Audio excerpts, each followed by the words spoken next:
Pourquoi l'or est-il si cher? L'or est le symbole éclatant de la richesse. Non seulement il sert à fabriquer des objets onéreux, mais il est aussi utilisé pour ajouter une touche bling-bling aux produits de luxe.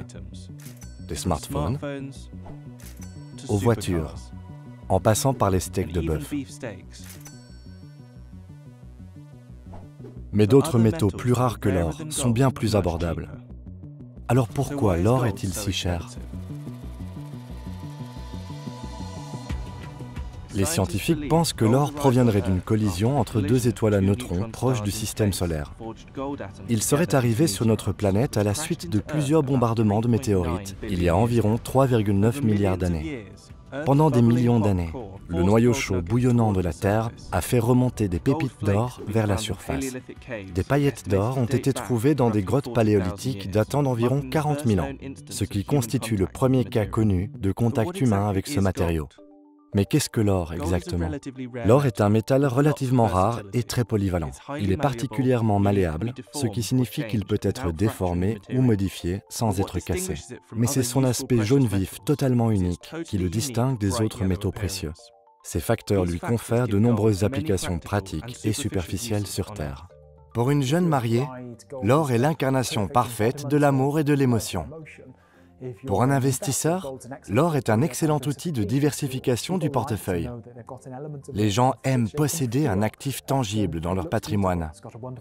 Bien souvent, il est beau, doté d'un magnifique design, et cela ajoute une certaine émotion à l'investissement. Pour un industriel ou un fabricant de smartphones ou de tablettes, l'or est un élément dont le symbole est AU et le numéro atomique 79. Il est considéré comme le plus noble de tous les matériaux nobles. L'or est un excellent conducteur électrique. L'or résiste à la corrosion, ne s'oxyde pas, ne ternit pas. Il est donc bien d'en détenir. Au fil des siècles, les civilisations du monde entier sont tombées sous le charme du beau métal.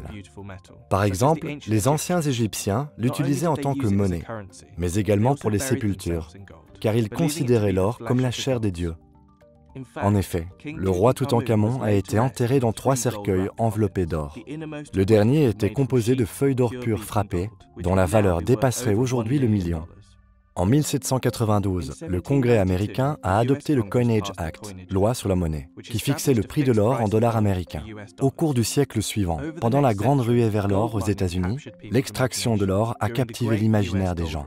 La première a eu lieu en 1799, lorsque Conrad Reed, à l'âge de 12 ans, a découvert une énorme pépite d'or de 7 kilos dans la ferme familiale en Caroline du Nord. 50 ans plus tard, en 1849, des dizaines de milliers de chercheurs d'or, surnommés les 49ers, se sont précipités à San Francisco, à la recherche de richesses, donnant ainsi leur nom à la franchise de football américain des 49ers de San Francisco. Ces ruées vers l'or annoncent le début de l'exploitation moderne de l'or.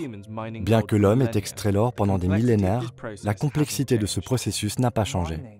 L'exploitation minière est tout aussi difficile et exigeante que par le passé. Ce qui a certainement changé, c'est l'intensité de travail dans certaines mines, car la technologie est de plus en plus utilisée. Mais certains défis ne sont pas nécessairement liés à la seule production minière. Ils peuvent être associés aux environnements dans lesquels l'exploitation a lieu ou aux licences nécessaires pour opérer, qu'il s'agisse d'une licence officielle émise par un gouvernement ou d'un permis social d'une communauté locale. Ce sont les défis que les sociétés minières doivent affronter et relever. Cela rend la production minière probablement aussi complexe qu'il y a de nombreuses années.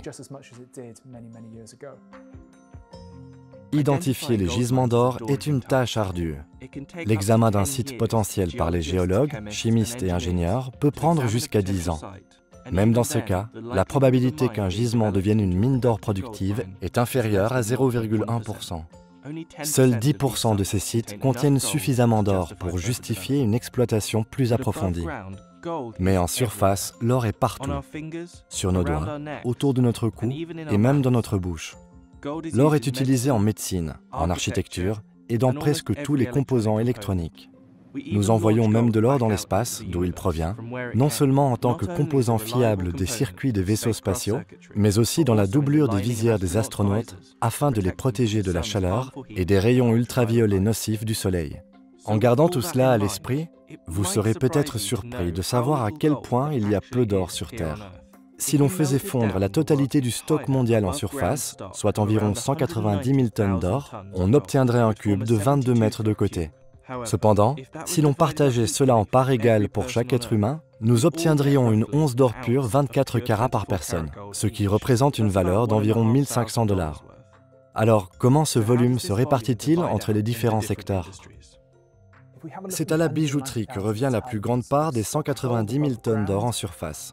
Environ 50% du stock d'or se trouve dans les bijoux. L'investissement privé occupe la deuxième position. Il peut s'agir de particuliers détenant des lingots et des pièces, ou encore des parts d'un fonds négocié en bourse. Et puis, il y a les banques centrales. Elles détiennent environ 17% du stock d'or, soit un volume très important. Puis, il y a la technologie, ou la dentisterie, qui représente environ 13-14% du stock d'or. L'avenir de l'or est-il aussi brillant que sa surface? Les nouveaux gisements d'or sont de plus en plus difficiles à trouver et à exploiter. Les géologues ont estimé que seulement 55 000 tonnes restent enfouies sous la croûte terrestre. Cela signifie que si l'exploitation minière aurifère se poursuit au rythme actuel, nous pourrions être à court d'or nouvellement découvert dans seulement 20 ans. Par conséquent, tandis que l'exploitation minière continue de ralentir et que les coûts associés augmentent pour relever le défi de l'extraction, l'or pourrait devenir encore plus cher.